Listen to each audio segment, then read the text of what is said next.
Hey, what is going on, guys? I hope you're all doing well. Now in today's video, I'm going to be walking you guys through the blue machine on TryHackMe. Now I recently got back into TryHackMe and I've been finding it to be quite a fun, so I'm going to show you guys some things. So hopefully you guys will learn something from this video, and if you like today's video, please make sure to like and subscribe as it really helps out a ton. Now YouTube, this video is for educational purposes only, so please do not strike me or anything like that. So you guys will need to have some sort of Linux. I know TryHackMe does supply you with a box if you're not able to run Linux in a virtual machine or install it. So if I run lsb release-a, we can see that I'm running Kali Linux and I'm running 2024.3. And so that's great. So any version of Linux should work just as long as you are able to install the tools that we're going to need. Before we start, we have to go to our browser here. We can head to tryhackme.com/r/room/blue. And we should be at the blue machine here. So now we have to download our VPN connection profile. So up here, you should see it says Access Machines. Go ahead, click there. Click on Open VPN, and you can download for your system. Now for me, I'm downloading for Linux, so I'm just going to click on the Linux here, and you can click on Download here, and you can go ahead and follow the directions that are on the screen here. Now once you guys have connected to your VPN, we can go ahead and start the machine. So I'm going to click on Start here. And let's just give this a moment here. Alright, and it's been about a minute here, and perfect. Here is our IP address. Now we got some little details here. So the first question here, we can just go ahead and press on complete, as you know, this wants us to start the machine. And so for our first question here, it's how many ports are open with the port number under 1000. And what is this machine vulnerable to? So these are two that we can easily answer just by doing a quick little scan. So we're going to open up a terminal here, and I'll increase our size just a bit. We can type sudo nmap-s and a capital S, then we'll do -p and an n, because I've noticed that TryHackMe's machines kind of block our probes, so we have to do a little pn scan here. Then we'll do -a for a all script, then we'll do -p- for all ports, then we'll do -t5 for the timeout of 5, and then we'll go ahead and paste in that IP of our machine. And once you're ready, go ahead and click enter in your sudo password, and now we can just wait. Now this may take a bit of time depending on your Wi-Fi speed. Okay, so it's been about 8 minutes or so. So looks like we've got some information here. So we got some ports here, we got if they're open, we got their services, and we have their versions, which is great. So that's why I love the A option in nmap here, because it gives us a whole compiled like script here. So I'm looking for just these three here, as there are 3 ports that are under 1000. So we'll enter in 3. Perfect. And for the next one here is, what is this machine vulnerable to? So if we go back here, and looking here at this port here, port 445, this is a very common port that is affected by MS17-010, which you guys don't know, that's the Eternal Blue exploit. And so I'm going to go ahead and verify this. So I'm actually going to keep this here for now. We'll minimize that. And let's go ahead and open up another terminal here.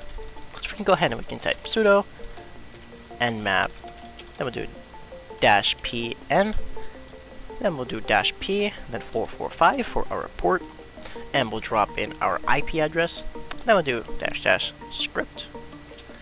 And I think we should use the samba-vulnerable, and it's Microsoft 17-010.nse. Go ahead and hit enter, and now we're just going to wait a second here, and it looks like this is vulnerable, and so this is a high risk factor, and it looks like we should be able to now exploit this port. So we'll clear our screen.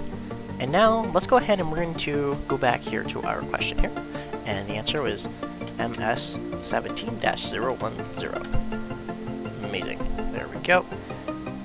Now, to gain access here, it just wants us here to start Metasploit.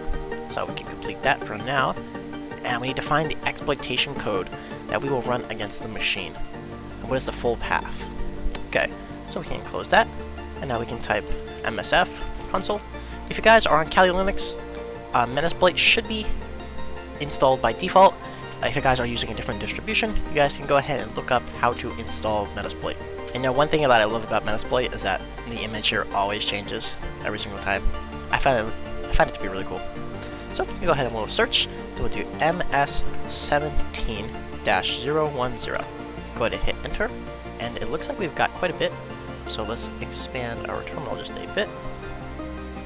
Okay, so we've got an exploit here. We've got another one. We've got auxiliary, and then an exploit.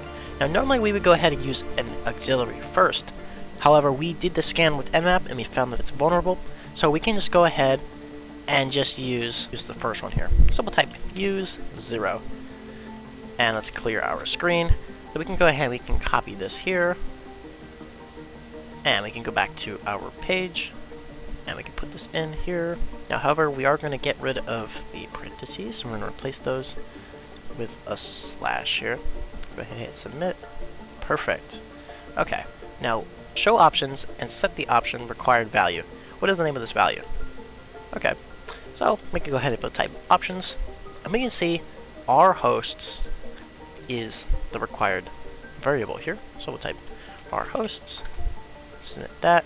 Perfect. Now this one here is they want us to set the payload to this reverse TCP shell. So we could go ahead and press on complete for that. And we'll put this in here. We'll set the payload. And now we can go ahead and set the R host. So if you go up to the corner here, we'll grab our IP address once more. We can go back. We can do set R host and paste this in here.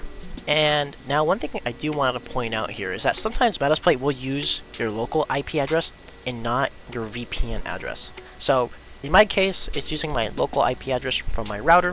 So we'll have to type set lhost, and we're going to go ahead and supply the IP address that our VPN gave us, which you can find on Kali Linux up here in the corner.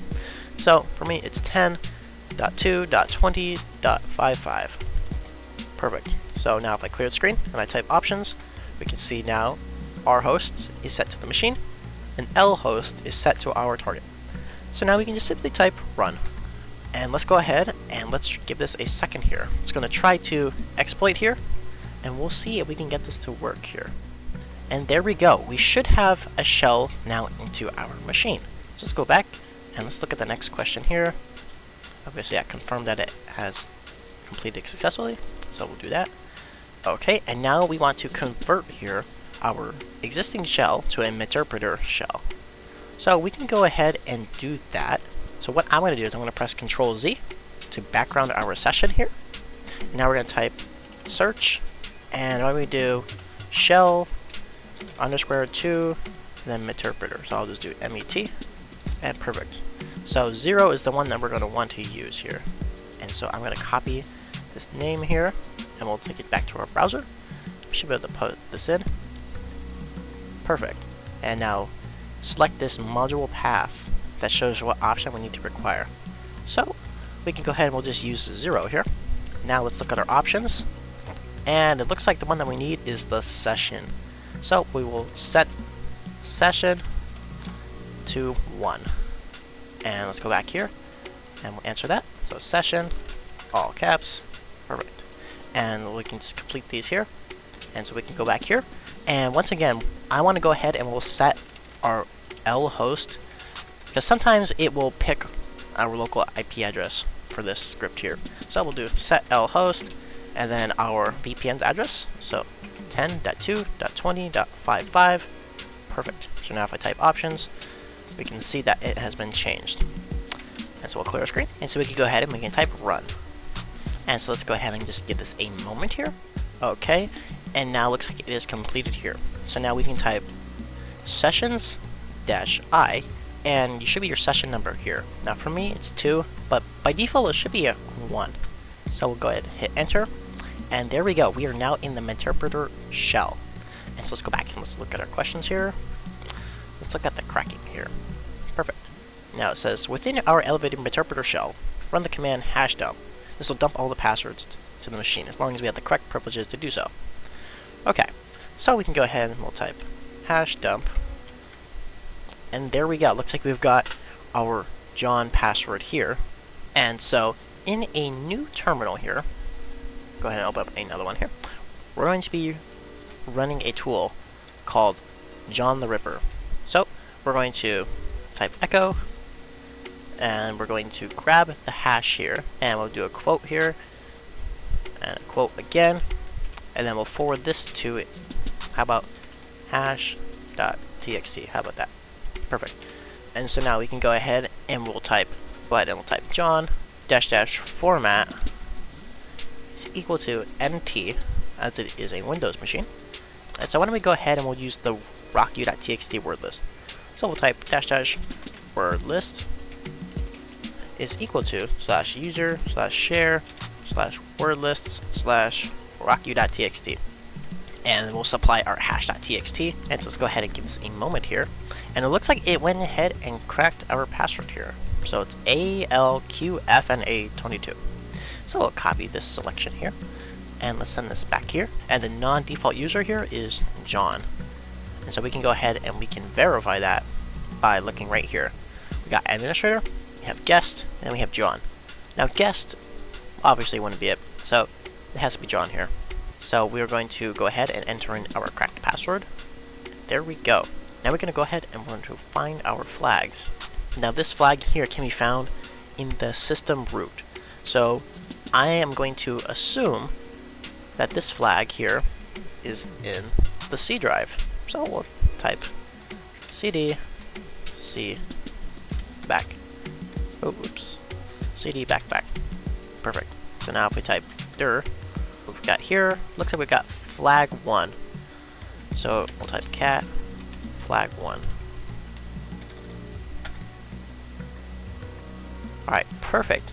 And looks like we've got our flag here. So we'll go ahead and we'll submit this. So now right here, for the next question, it says Windows really doesn't like this location on the flag and can be occasionally deleted. So in some cases when you restart the machine or rerun the exploit. Okay, so it looks like this may be in the temporary folder here, but I'm not too sure. So we will go ahead and we're just going to run search. Then we'll do -f for flag 2. I'm going to assume it's flag 2 as we have a file here which is flag 1. So let's go ahead and just give this a moment. Hopefully it can pull something up. Okay, and there we go. It looks like it found it here in Windows /system32/config and then flag 2. So we will copy this. Now we'll type cat and we'll paste in this.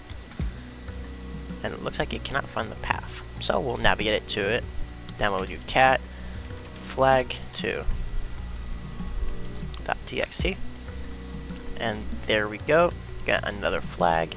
Copy that. And we'll go back here once more. And we'll paste this in. Perfect. Now for the last flag here, it can be found in an excellent location to loot. After all, administrators usually have plenty interesting things saved. Now I believe this would be in the users folder. So let's just cd ... Let's just go back as far as we can. So now we'll cd users. Let's see, dir. What do we have here? How about we go ahead and cd into John here? Oops, Jon. Okay, and let's type dir once more. It looks like we've got quite a bit. Let's see, it could be in the desktop, or maybe the downloads of the documents. I think it's just these 3 here that would be the most important. So I guess we'll start with desktop here. So cd desktop. Type dir. Okay, nothing here. So cd ... How about cd documents? And dir once more. And we've got here flag 3.txt. So we'll cat flag here .txt. And perfect. Go ahead and we'll copy this. And there we go. We have now pawned our machine here. So hooray and congratulations on that. I found it to be pretty fun, and I hope you guys did too. So if you guys enjoyed the video, please make sure to like and subscribe, as it really helps out a ton. And I will see you guys all later.